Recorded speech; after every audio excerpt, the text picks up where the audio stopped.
শিক্ষার্থী বন্ধুরা কেমন আছো? তোমাদের ভালো থাকার প্রত্যাশা নিয়ে আমি আজকের উচ্চ মাধ্যমিক হিসাব বিজ্ঞান ক্লাস নিয়ে আসছি। আজ আমি হিসাব বিজ্ঞান প্রথম পত্রের ক্লাস নিয়ে তোমাদের মধ্যে উপস্থাপন করছি। উচ্চ মাধ্যমিক হিসাব বিজ্ঞান প্রথম পত্র, যেটার বিষয় কোড 253।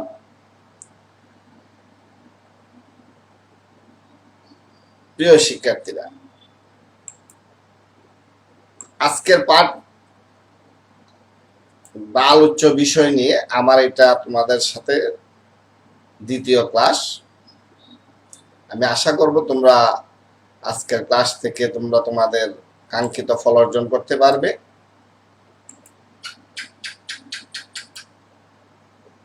আমি আমার প্রতিষ্ঠানের অনলাইন ক্লাসের আজকের হিসাব বিজ্ঞান ক্লাস তোমাদের সামনে উপস্থাপন করছি। অনলাইন ক্লাস নিয়মিত হচ্ছে, তোমরা সেই ক্লাসগুলো নিয়মিত পর্যবেক্ষণ করছো বলে আমি আশা রাখি। শুরুতেই তোমাদের স্বাগত জানাই লাউতলী ডাক্তার রশিদ আহমেদ উচ্চ বিদ্যালয় কলেজের মাল্টিমিডিয়া অনলাইন ক্লাসে। আমি মোহাম্মদ আফজাল আলম চৌধুরী, সহকারী অধ্যাপক হিসাব বিজ্ঞান, লাউতলী ডাক্তার রশিদ আহমেদ উচ্চ বিদ্যালয় কলেজ, ফরিদগঞ্জ, চাঁদপুর।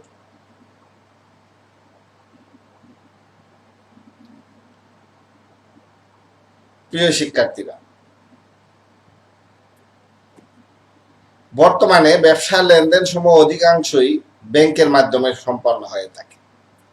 ক্রেতা বিক্রেতা তারা cheque, online banking, debit card, credit card ইত্যাদি ব্যবহার করে আর্থিক লেনদেনের নিষ্পত্তি করে থাকে। অনেক সময় দেখা যায় নগদান বইয়ের ব্যাংকের ব্যালেন্স আর পাস বইয়ের ব্যাংকের ব্যালেন্স এক হয় না। এক্ষেত্রে লেনদেনের যাচাইকরণের মাধ্যমে কতিপয় তথ্য সংগ্রহ করে দুটি হিসাবের পার্থক্যের সুরাহা করা হয়ে থাকে। তোমরা কি বলতে পারো এক্ষেত্রে কি হিসাব প্রস্তুত করা হয়? প্রিয় শিক্ষার্থীরা, আমরা বর্তমান ডিজিটাল যুগে বাস করছি, অনেক কিছুই ডিজিটালি হচ্ছে। পূর্বেকার মতো এখন আর ব্যবসায়ীরা টাকা পয়সা প্যাকেট বন্দি করে ঘর থেকে বের হয় না। এখন ম্যাক্সিমাম লেনদেনগুলো অনলাইন ভিত্তিক হয়, আর অনলাইন ভিত্তিক লেনদেনগুলোর কারণেই দেখা যায় যে সমস্ত লেনদেনগুলোই ব্যাংক ভিত্তিক হয়। নগদে লেনদেন খুব কম পরিমাণ লেনদেন, ছোট ছোট লেনদেনগুলো সাধারণত নগদে হয়, কিন্তু ম্যাক্সিমাম বড় বড় লেনদেনগুলো ব্যাংকের মাধ্যমেই হয়ে থাকে।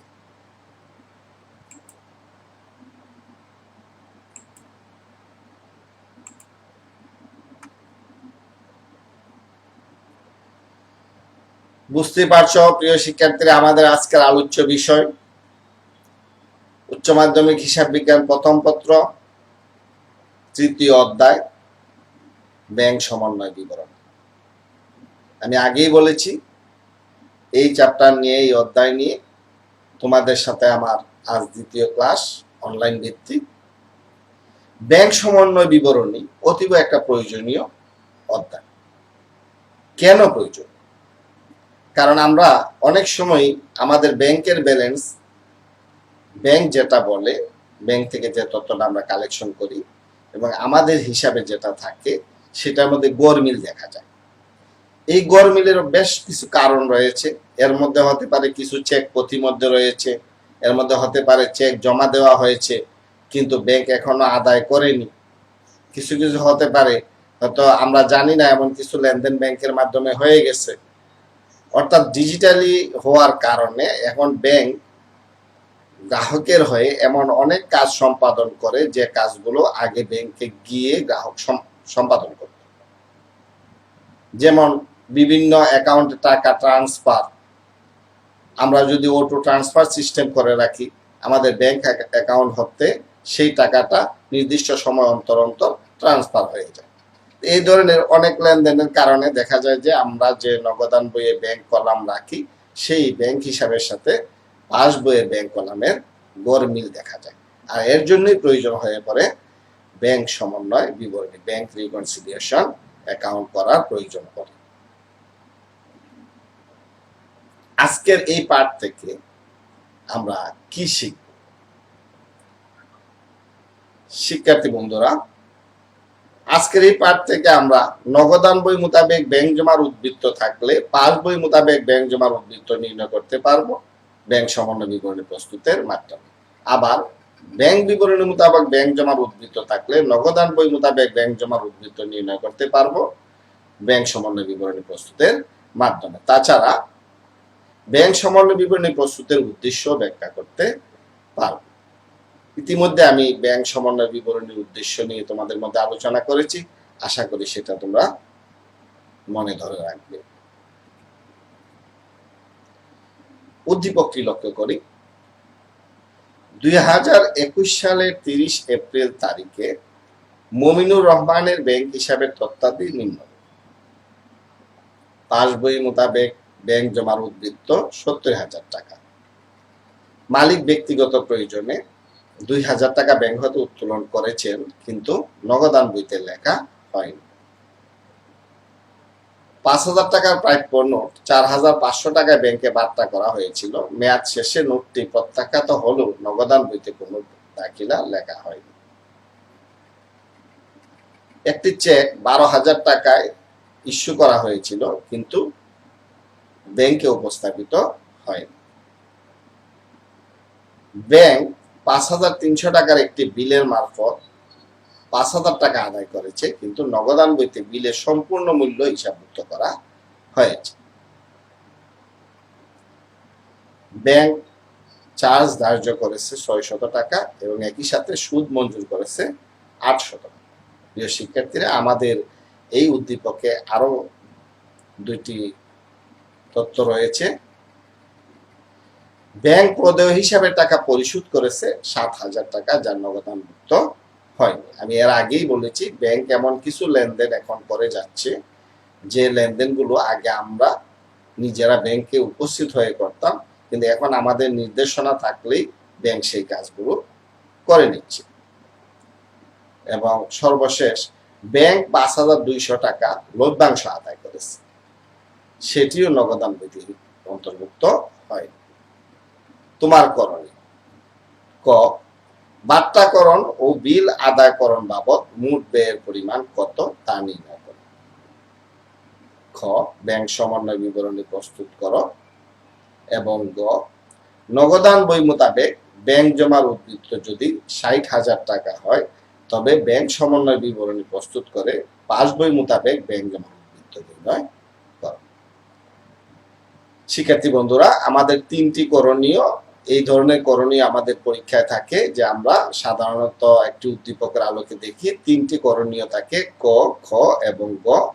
আর তোমরা জানো তার জন্য হিসাব বিজ্ঞানে বরাদ্দটা এরকম: ক এর জন্য 2, খ এর জন্য 4 নাম্বার এবং গ এর জন্য 4 নাম্বার। মোট 10 নাম্বারের একটি উদ্দীপকের আলোকে সমস্যার সমাধানে 10 নম্বর থাকে। তাকে 3টি ভাগে ভাগ করা হয়ে থাকে হিসাব বিজ্ঞানে। এই 3টি ভাগের প্রথম ভাগে এখানে করতে বলা হয়েছে বাট্টাকরণ ও বিল আদায়করণ বাবদ মোট ব্যয়ের পরিমাণ কত, সেটা নির্ণয় করতে বলেছে।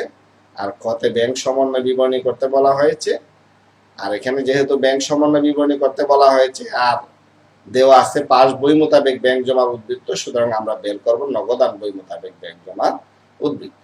এবং গতে নগদান বই মোতাবেক ব্যাংক জমার উদ্বৃত্ত উল্লেখ রয়েছে, আমরা বের করব পাস বই মোতাবেক ব্যাংক জমার উদ্বৃত্ত। তাহলে আমরা 2টা ব্যাংক সমন্বয় বিবরণী প্রস্তুত করব।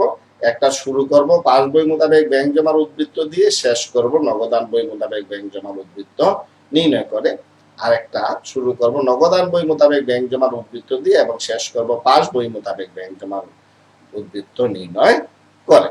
শিক্ষার্থী বন্ধুরা, খেয়াল করো, আমরা ক এর সমাধানে যাই। বাট্টাকরণ ও বিল আদায়করণ বাবদ মোট ব্যয়ের পরিমাণ নির্ণয়। বাট্টাকরণ ও বিল আদায়করণ বাবদ মোট ব্যয়ের পরিমাণ নির্ণয় করতে গেলে প্রথমে আমরা দেখি বাট্টা কত। 5,000 টাকার একটি বিল 4,500 টাকায় বাট্টা করা হয়েছিল। 5,000 টাকার একটি বিল যদি 4,500 টাকায় বাট্টা করা হয়, সেক্ষেত্রে বাট্টার পরিমাণ হলো 500 টাকা। আর বিল আদায় খরচ 5,300 টাকার বিল 5,000 টাকা আদায় করেছে, তাতে খরচ হয়েছে 300 টাকা। বিল আদায় খরচ হলো 300, তাহলে 500 এবং 300 যোগ করলে মোট ব্যয়ের পরিমাণ 800 টাকা। খ এর সমাধান, ব্যাংক সমন্বয় বিবরণী আমরা দেখে নিই। শুরুতেই রয়েছে পাস বই মোতাবেক ব্যাংক জমার উদ্বৃত্ত 70,000 টাকা। আমাদের উদ্দীপকেই লেখা রয়েছে পাস বই মোতাবেক ব্যাংক জমার উদ্বৃত্ত 70,000 টাকা। এবং আমরা কি কি যোগ করব, ব্যাংক সমন্বয় বিবরণীতে কিছু কিছু আইটেম থাকে সেটা আমরা যোগ করি এবং কিছু কিছু আইটেম থাকে সেটা আমরা বিয়োগ করি। ব্যক্তিগত প্রয়োজনে মালিক ব্যাংক হতে উত্তোলন করেছেন, যেটা নগদান বইতে লেখা হয়নি, এমন টাকা রয়েছে 2,000 টাকা। প্রিয় শিক্ষার্থীরা, এটা যদি যেহেতু নগদান বইতে লেখা হয় নাই, সুতরাং পাস বই অনুযায়ী ব্যাংকে 70,000 টাকা থাকলেও নগদান বই অনুযায়ী যে 2,000 টাকা লেখা হয় নাই সেই 2,000 টাকা বেশি রয়েছে, তাই এখানে এটা যোগ করতে হবে। ব্যক্তিগত প্রয়োজনে ব্যাংক হতে উত্তোলন করেছেন কিন্তু নগদান বইতে লেখা হয়নি 2,000 টাকা। আমরা যুগের মধ্যে আনলাম 1 নম্বরে। যুগের মধ্যে 2 নম্বরে আনবো প্রাপ্য নোট প্রত্যাখ্যাত হয়েছে। প্রাপ্য নোট যখন প্রত্যাখ্যাত হয় তখন ব্যাংকে টাকা কমে যায়। পাস বই মোতাবেক 70,000 টাকা মানে ব্যাংকের হিসাবে 70,000 টাকা রয়েছে, কিন্তু যেহেতু নগদান বইতে এই তথ্যটি জানা নেই, অর্থাৎ নগদান বই যখন প্রস্তুত করা হয়েছে নগদান বইয়ের ব্যাংক কলাম, তখন এই তথ্যটি জানা ছিল না, সুতরাং এই 4,500 টাকাও ব্যাংকে বেশি রয়েছে, এটাও যোগ হবে। 3, প্রাপ্য বিলের বার্তা হিসাবভুক্ত হয়নি। প্রাপ্য বিলের বার্তা 300 টাকা ছিল, সেটা হিসাবভুক্ত হয়নি, সেটাও এখানে এসে যোগ হবে। আমরা এখন পর্যন্ত 3টি যোগ পেলাম।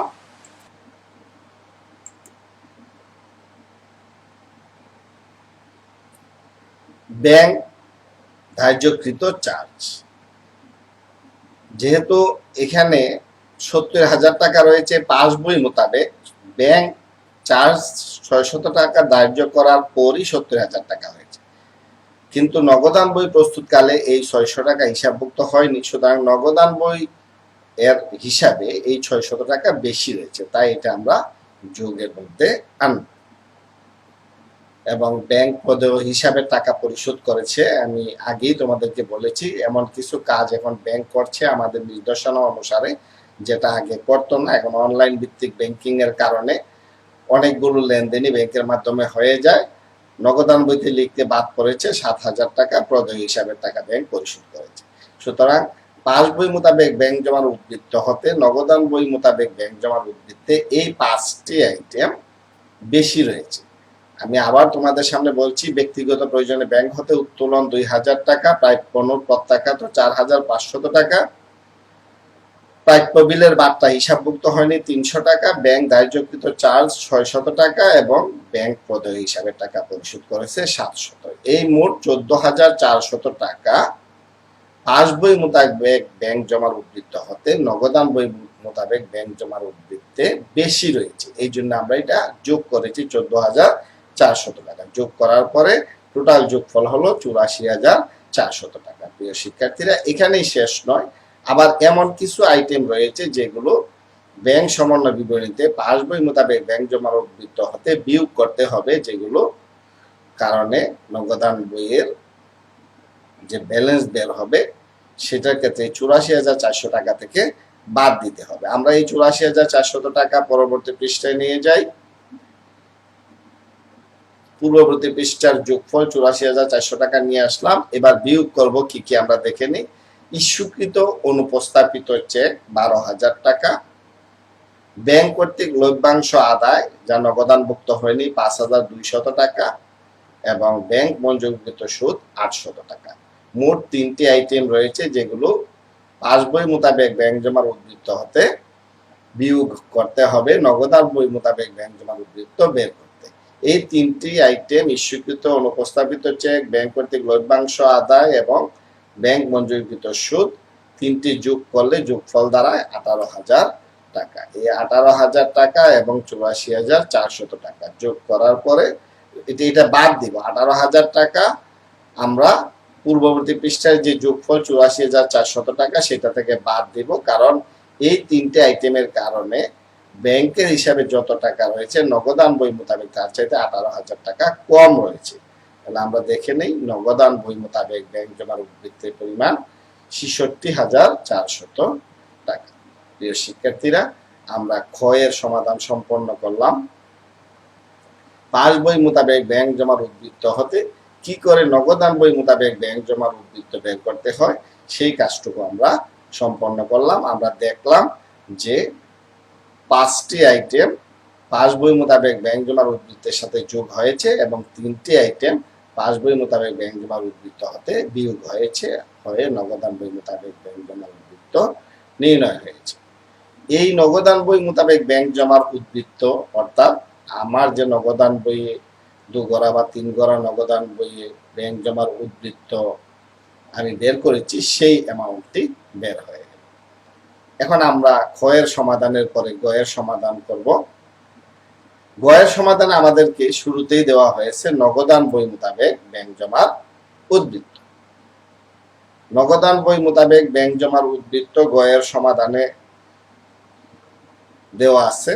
আমরা বের করব পাস বই মোতাবেক ব্যাংক জমার উদ্বৃত্ত। এটা ঠিক পাস বই মোতাবেক ব্যাংক জমার উদ্বৃত্ত করার কালে যেগুলো আমরা যোগ করেছি সেগুলো আমরা বিয়োগ করব এবং যেগুলো বিয়োগ করেছি সেগুলো আমরা যোগ করব।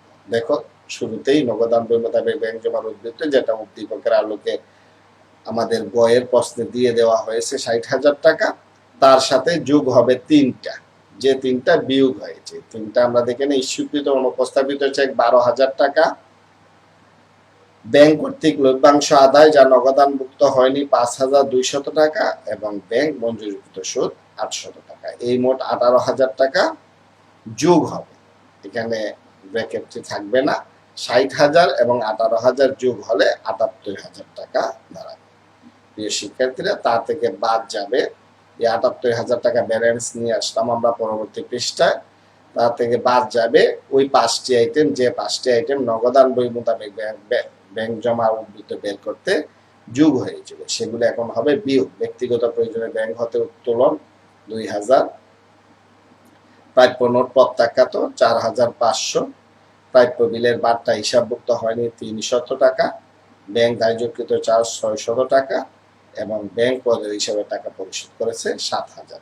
মোট 14,400 টাকা। 78,000 টাকা থেকে বাদ দিলে পাস বই মোতাবেক ব্যাংক জমার উদ্বৃত্ত 63,600 টাকা। প্রিয় শিক্ষার্থীরা, আমরা আমাদের ক, খ এবং গ এর সমাধান সম্পন্ন করলাম। ক, খ এবং গ এর সমাধান করতে গিয়ে আমাদের এই কথাটি খেয়াল রাখতে হবে প্রিয় শিক্ষার্থীরা, যে আমরা যখন কোনো হিসাব করব বা বিশেষ করে ব্যাংক সমন্বয় বিবরণী করার ক্ষেত্রে আমাদের মধ্যে এই তথ্যটা নিশ্চিত থাকতে হবে।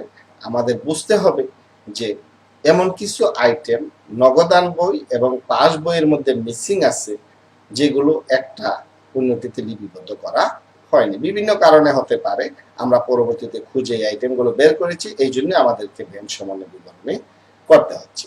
সেই ব্যাংক সমন্বয় বিবরণী করতে গিয়ে আমরা নগদান বই মোতাবেক ব্যাংক জমার উদ্বৃত্ত দিয়ে শুরু করলে যা যোগ হবে, পাস বই মোতাবেক ব্যাংক জমার উদ্বৃত্ত দিয়ে শুরু করলে তা বিয়োগ হবে।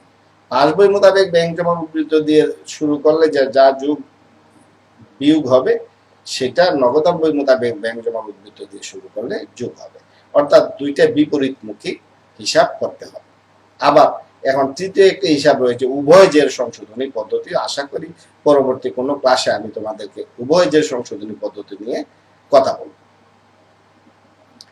আমরা আমাদের উদ্দীপকের আলোকে যতটুকু সমস্যা সমাধান করলাম তার প্রেক্ষিতে আমরা দেখে নেই আমরা কতটুকু মনে করতে পারি।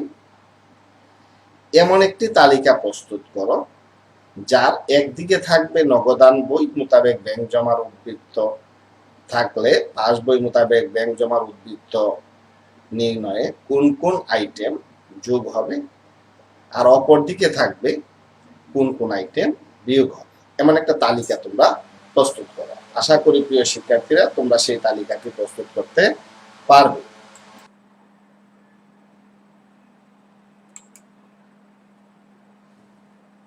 আবার এমন আরেকটি তালিকা প্রস্তুত করো যার একদিকে থাকবে পাস বই মোতাবেক ব্যাংক জমার উদ্বৃত্ত থাকলে নগদান বই মোতাবেক ব্যাংক জমার উদ্বৃত্ত নির্ণয়ে কোন কোন আইটেম যোগ হবে, আর অপর দিকে থাকবে কোন কোন আইটেম বিয়োগ হবে। এই তালিকাটা তোমরা যদি প্রস্তুত করতে পারো, আমি আশা করব নগদান বই মোতাবেক ব্যাংক জমার উদ্বৃত্ত দিয়ে ব্যাংক পাস বই মোতাবেক ব্যাংক জমার উদ্বৃত্ত বের করতে তোমাদের কোনো ধরনের সমস্যা হবে না।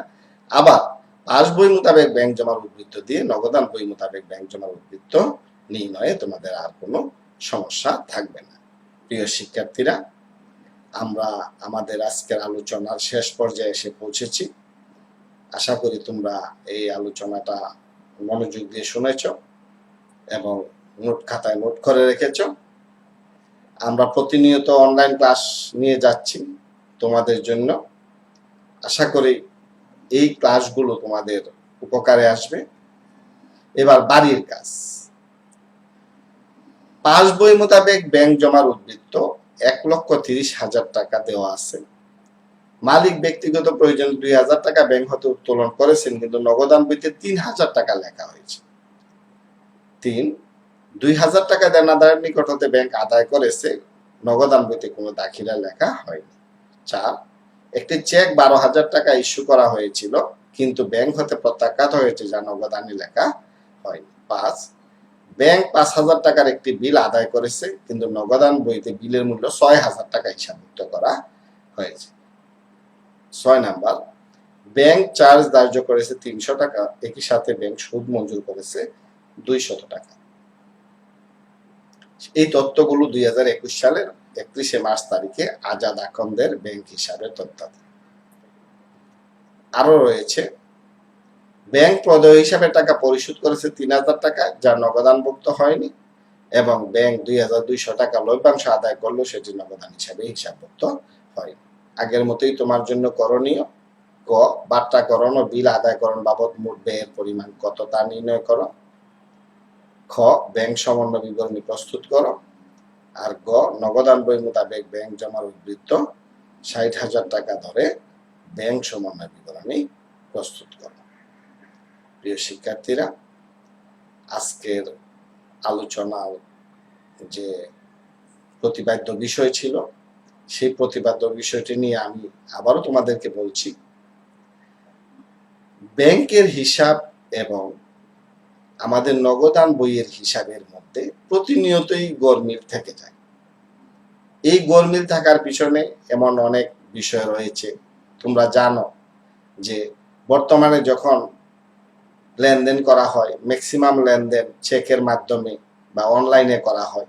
চেকের মাধ্যমে লেনদেন করলে চেক আদায়ের জন্য কোনো কোনো ক্ষেত্রে নির্দিষ্ট তারিখ দেওয়া থাকে, আর কোনো কোনো ক্ষেত্রে আদায় করতে এমনিতেই একটি সময় প্রয়োজন হয়।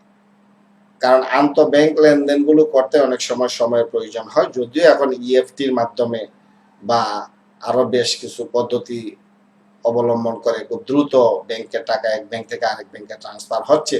তারপরও অনেক সময় এমন কিছু সময় থেকে যায় যে সময়টাতে আমাদের নগদান বই মোতাবেক ব্যাংক জমার সাথে পাস বই মোতাবেক ব্যাংক জমার পার্থক্য হয়ে যায়। আর বিশেষত ব্যাংক যখন চার্জ কাটে, ব্যাংক যখন তোমার সুদ মঞ্জুর করে, সেই তথ্যগুলো অনেক সময় নগদান বইতে হিসাবভুক্ত হয় না।